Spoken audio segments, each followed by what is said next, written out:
হায় হায়, ধানুষ মৃণালের গায়ে লেগেছে বিয়ের হাওয়া। ফেব্রুয়ারিতেই বাজবে তাহলে সানাই। এই এডিটর ভাই, এই সানাই না, বিয়ের সানাই। লুকিয়ে লুকিয়ে প্রেম করা বোধহয় একেই বলে নাকি। বিষয় হলো ধানুষ আর মৃণালের নাকি 14 ফেব্রুয়ারি 2026 মানে ভ্যালেন্টাইন্স ডেতেই শুভ কাজ হতে যাচ্ছে, এমন গুঞ্জনে ইন্ডিয়ান মিডিয়া রিপোর্টস এবং সোশ্যাল মিডিয়ায় সয়লাভ।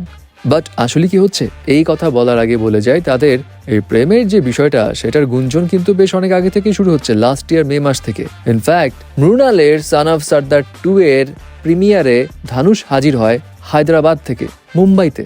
কতটা ডেডিকেশন। তারপর ধানুষ এবং কৃতি সাননের তেরে ইশক মে এই সিনেমার শেষ হওয়ার যে পার্টিটা, মানে শুটিং শেষের পার্টিতে মৃণাল ঠাকুর চলে আসে, আবার মৃণালের বার্থডেতে ধানুষ চলে আসে। মানে একজন আরেকজনের সঙ্গে দেখা সাক্ষাৎ করতেই থাকে, মন যেন মানে না।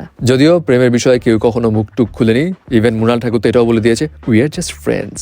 বাট ব্রো, আমরা তো জানি যা ঘটে তা তো অনেক কিছুই রটে, পরে যে ঠিকই বিয়ে শাদীর খবর চলে আসে। যাই হোক, এখন ধানুষ এবং মৃণালের যে বিষয়টা সেটা নিয়ে অনেকেই শকড, অনেকেই হ্যাপি। তবে কিছু রিপোর্টস আবার ক্লেম করছে, ধানুষের ক্লোজ সোর্স জানিয়েছে না না এগুলো বেসলেস, এসবের কোনো যুক্তি নেই, বিয়ে শাদী এখন হচ্ছে না। হ্যাঁ দেখা যাক কি হয় না হয়। তবে ধানুষের ব্যাপারে বলে যাই, ধানুষ কিন্তু রজনীকান্তের মেয়ে ঐশ্বরিয়াকে বিয়ে করেছিল এবং প্রায় 18 বছরের সংসার ছিল। 2022 সালে সেপারেশনে যায় অ্যান্ড 2024-এ তাদের ডিভোর্স হয়ে যায়।